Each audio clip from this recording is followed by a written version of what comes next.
musclemodelcars.com. This is AJ back at you. I'm trying to squeeze in a lot of videos at once. I've been off the scene for quite a bit. I think last time I was doing them a week, maybe every couple of weeks or whatever the case may be.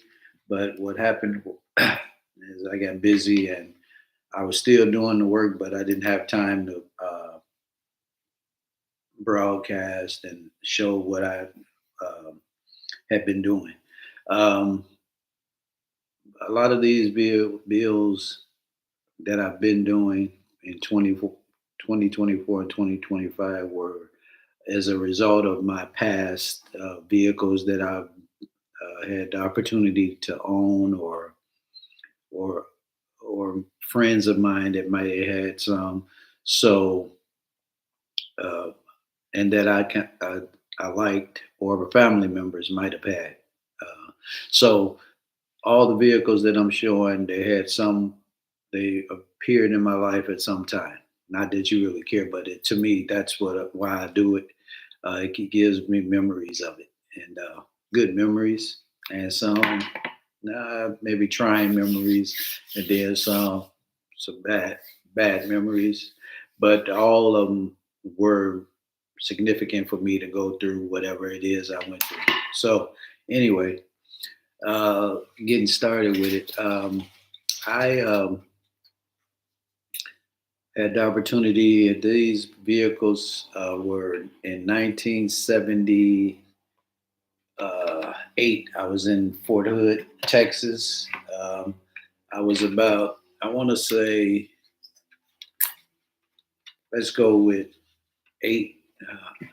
When I got to Fort Hood, I was 17, going on because I had to get my mother's signature also to join. Okay. Now, don't get it wrong. I was an A student. I graduated from high school as an A student, but the problem was I was ignorant to the fact of all the necessary uh, financial needs that a person would have to acquire to go through college. So my counselor in high school told me, there's no way I should be joining the military.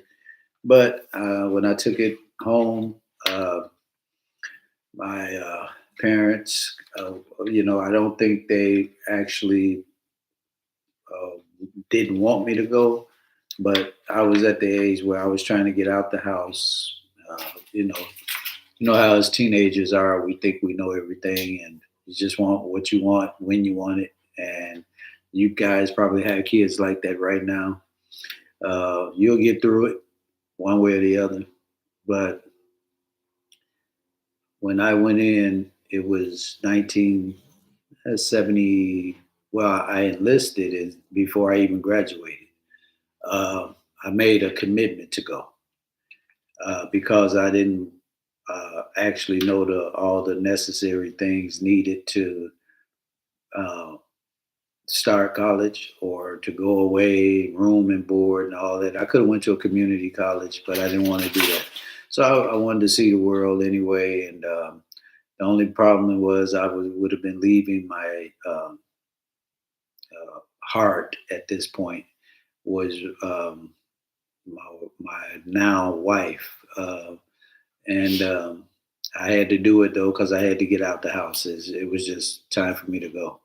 So because I wasn't getting along, I was kind of grown, but wanted to be grown. But you know, we all go through that when you don't want to listen anymore. You right in between being an adult and being a teenager that don't want anybody telling you how to live, what time to come in, and all that. So military.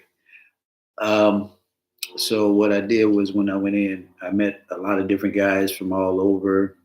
When we got on the train, I took my enlistment, my oath to defend the United States Constitution and the country.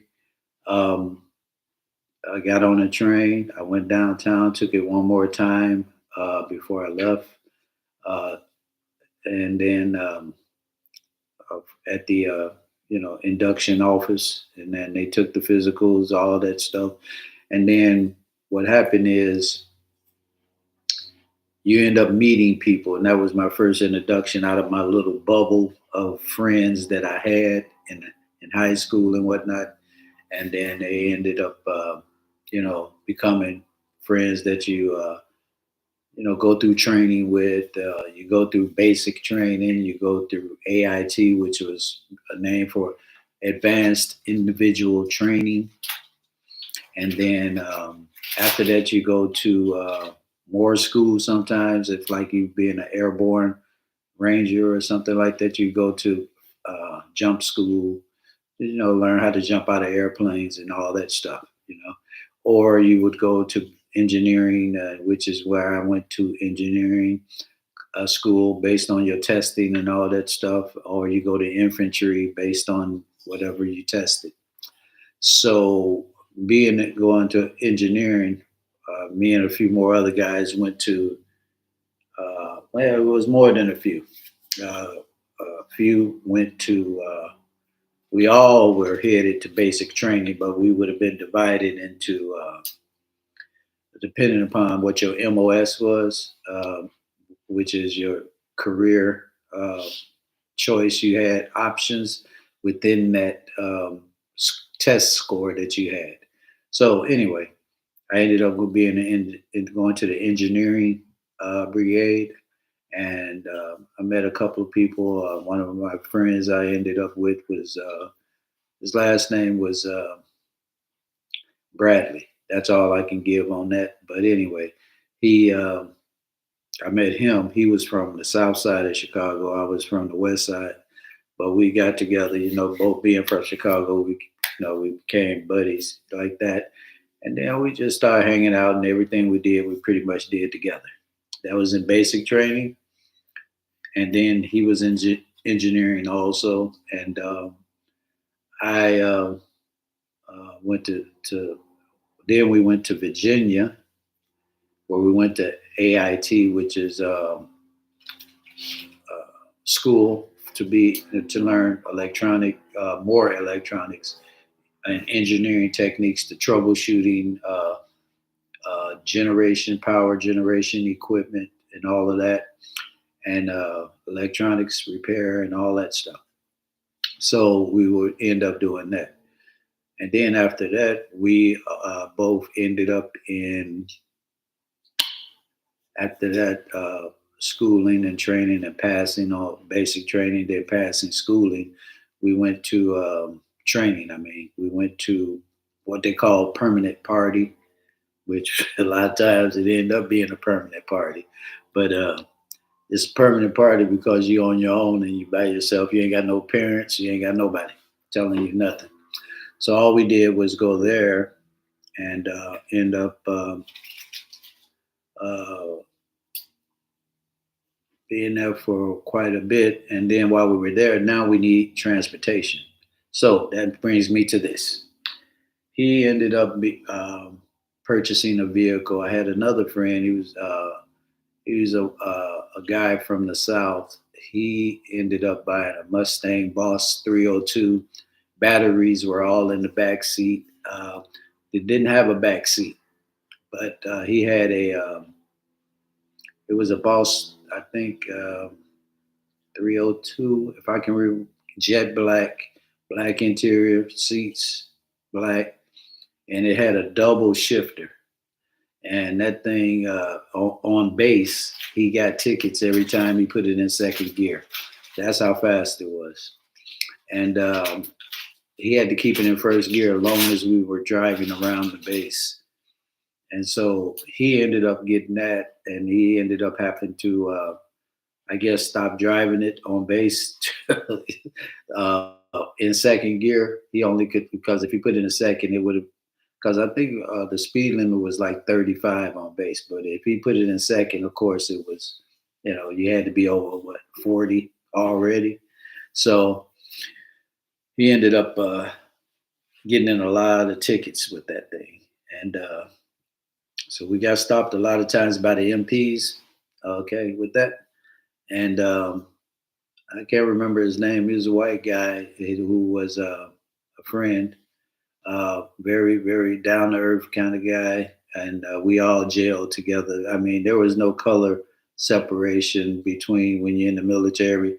You all in the foxhole together. When you're in the foxhole shooting rifles and whatnot, you don't worry about the color of a person. They got your back, you got theirs. Okay, so uh, you ended up getting a bond with people, and color was the last thing, or ethnicity was the last thing on people's mind. So what we did, we all got together one day and went out and bought, said we got to get us a car, and then we ended up getting our own cars, you know, from the dealerships that were around the area. And I will tell you, in the South, there are a lot of car dealerships that have nice older cars that are very, very, kept, you know, kept very clean and very, I guess, I want to say new kind of, even though they're older, they're because of the weather, they don't look rusted out and none of that. So to get to the point, my buddy Bradley had one of these. He bought one of these, and I painted it exactly how I remember it. And the reason why I remember it so much is because if you can see it, it's black interior, stick on the floor. We were in his. I don't think didn't have all the decals and all that. It was just a regular uh, Chevelle. It was a the car we would always take. We were in Texas. It took back in the day maybe 16 hours, 17 hours to get from Texas at that speed limit of 55 from Texas to Illinois, Chicago. 17 hours we could make it up there. I had to excuse this here. I had to get this down. But anyway, I'll just put it there. We ended up getting a up here in like 17 hours on a 2 day weekend. Okay, when I say 2 day, that means Saturday and Sunday, and then we had to be back in formation come Monday. Okay, so we would leave out at the formation after we came from the motor pool where we did all our work all day, and working on infantry generation equipment that came in that kept the lights on when they were out in the field training and whatnot, getting ready to go over to uh, uh, what did we miss? We when we got there, the whole um, company was overseas in Reforger, which is reinforced Europe. It was a Cold War at that time, and Cold War meaning just it wasn't no live fighting at that point. So our job was to keep the peace over in Europe. So what happened was uh, when we were uh, got from training and school, we had to wait for the next time to go over to Europe. Okay, so to keep the peace or Cold War, basically, certain infantry units and certain engineering units and all of that.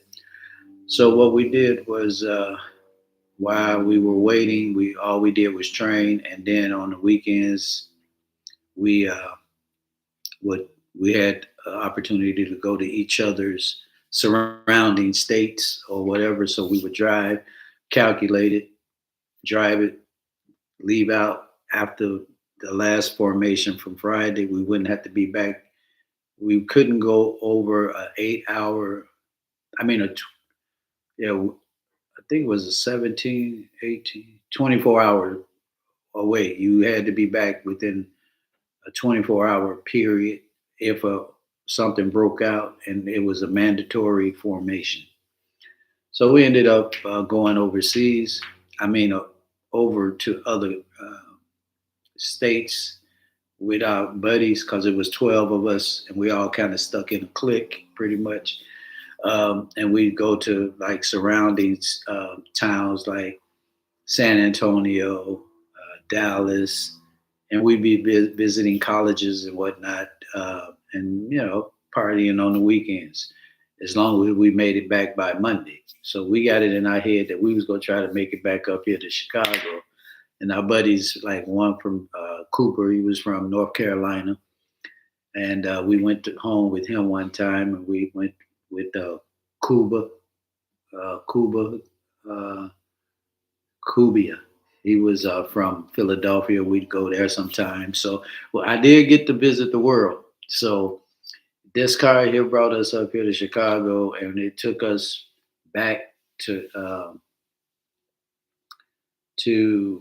Texas, Fort Hood, Texas. Every other weekend, we would drive up here just to go to a party or whatever, and get home, have a good home meal real quick. But we had to be back by formation Monday morning at 7 in the morning. Okay, it's for physical training, PT, and then of course do whatever it is you do. So that was cool. Uh, and then what we have, y'all have to excuse me. I'm getting some thank yous and everything. I appreciate that.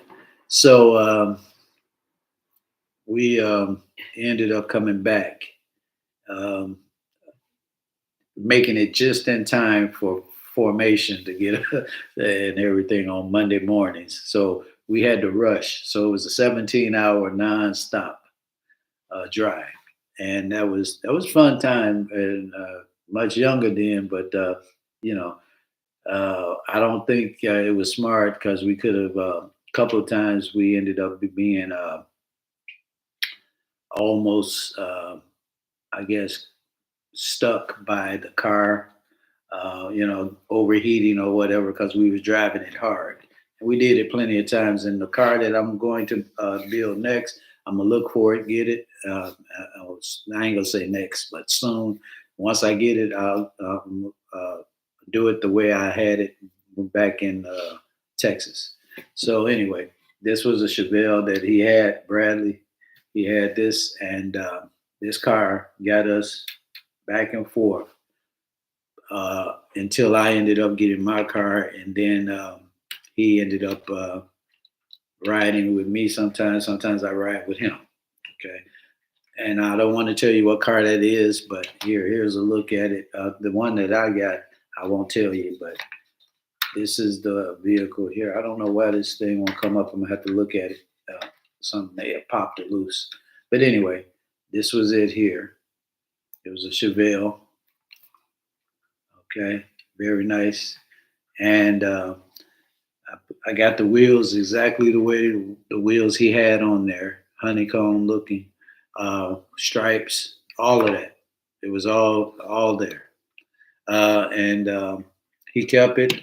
I don't know what he did with it when he got out, but if he had kept it, that car might have been worth a lot of. I know it would have been worth a lot of money. Okay, but I got a twin, and that's this guy right here, and this is my John Wick uh, vehicle. And John Wick 2, I couldn't pass that up when I saw it. It's this guy right here. Uh, it was a little dark on here, but when I looked up the photo of it, if you put a light on it, it was really not that deep. Green is kind of a, I want to call it almost a lime green, almost. But there you go. And this was John Wick's vehicle, John Wick 2, I do believe, the vehicle he had. So as you can see, you can end up doing it a lot of different ways. Uh, Beautiful car, beautiful kid. Keanu Reeves, of course, he's my boy. I like it. And this model is a AMT. I would say this is about a three to put together, 3.5 to 4. Kind of show you what's all in there. And uh, here's the vehicle itself. Kind of give you a look of it. It looks like it's ready to race, but if you look at it along with the vehicle my buddy had, this thing is the exact car that he had in 1978. We had these vehicles, okay, and this is a split image, okay. So had he kept that Canary Yellow, I do believe it was Chevelle, again, that thing would be worth a lot of money today.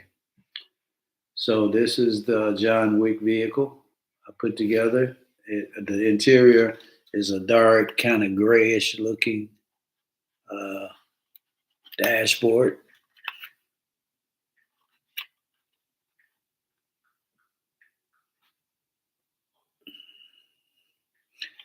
And that's a nice kit itself.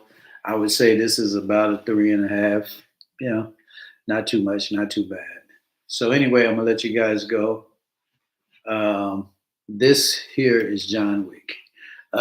So, and from the movie John Wick 2, I do believe, because he had a Mustang, if I'm not mistaken, a Boss, a Mach 1 maybe.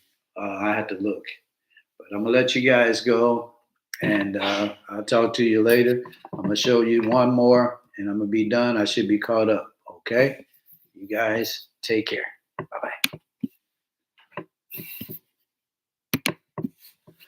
bye.